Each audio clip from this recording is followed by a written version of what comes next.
Hello बच्चों, so let's read this question. The question says which of the following technique is safest for the detection of cancer? So इस question में options में हमें 4 technique given है regarding the detection of cancer. We have to find कि इनमें से कौन सी जो है सेफेस्ट टेक्निक है. So let's begin our solution with the key concept. Key concept में हम जिस चीज़ के बारे में बात करेंगे that's about the detection of cancer के बारे में. So let's begin our discussion on this. So जो फर्स्ट टेक्निक के बारे में हम बात करेंगे for the detection of cancer that is the radiography.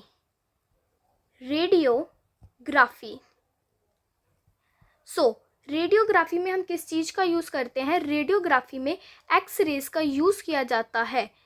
X raise, इसके अंदर हम किसका यूज़ करते हैं? एक्सरेज का यूज़ करते हैं. बट ये जो टेक्निक है वो मेजरली यूज़ होती है बोन फ्रैक्चर्स को डिटेक्ट करने के लिए.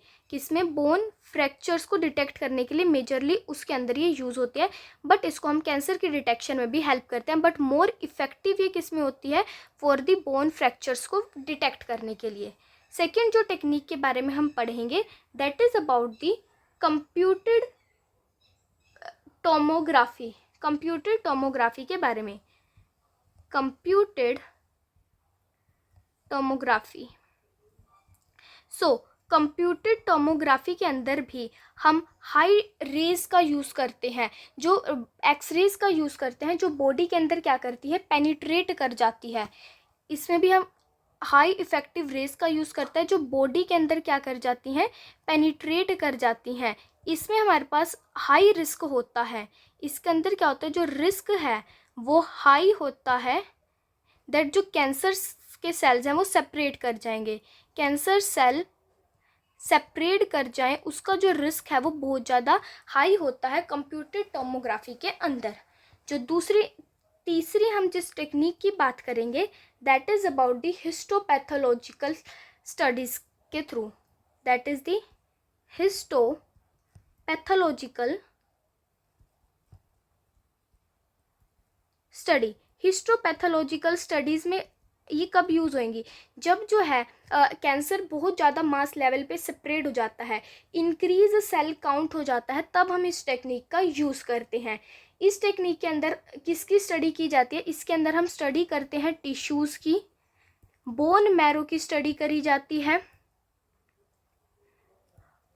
और इसके अंदर स्टडी करी जाती है ब्लड की.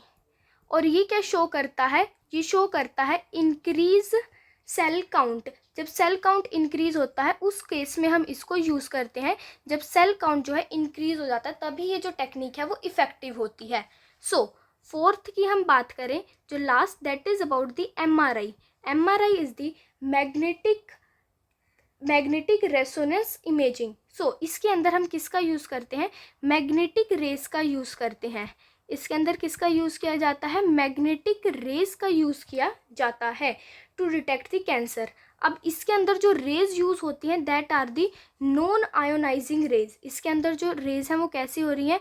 नॉन आयोनाइजिंग रेज का हम यूज़ कर रहे हैं. सो जो इसका रिस्क फैक्टर है because of the non ionising rays cancer का सेपरेट होने का वो कम हो जाता है और ये हमें एक बहुत एक्यूरेट पिक्चर भी दिखाता है. So according to this four techniques हमें पता चलता है, हम एक कंक्लूजन पर आ सकते हैं कि जो हमारी MRI है वो सेफेस्ट हो सकती है बिकॉज ये हमें एक्यूरेट रिजल्ट भी दे रही है और इसका रिस्क फैक्टर भी कम है. So MRI is the safest technique to detect the cancer. So here's the key concept. According to key concept let's see the options. So question के अंदर हमें यही बताना था कि सेफेस्ट टेक्निक कौन सी है. So let's see the options. Option A says magnetic resonance imaging. So yes MRI it is the most safest according to key concept. But before coming to the conclusion, let's see another 3 options as well.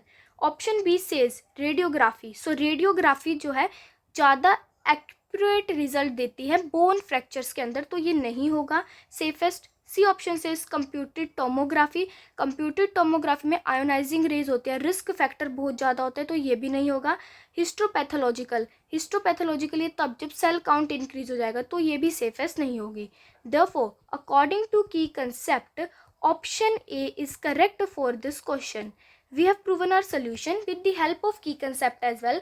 I hope you understood it well. All the best. Thank you.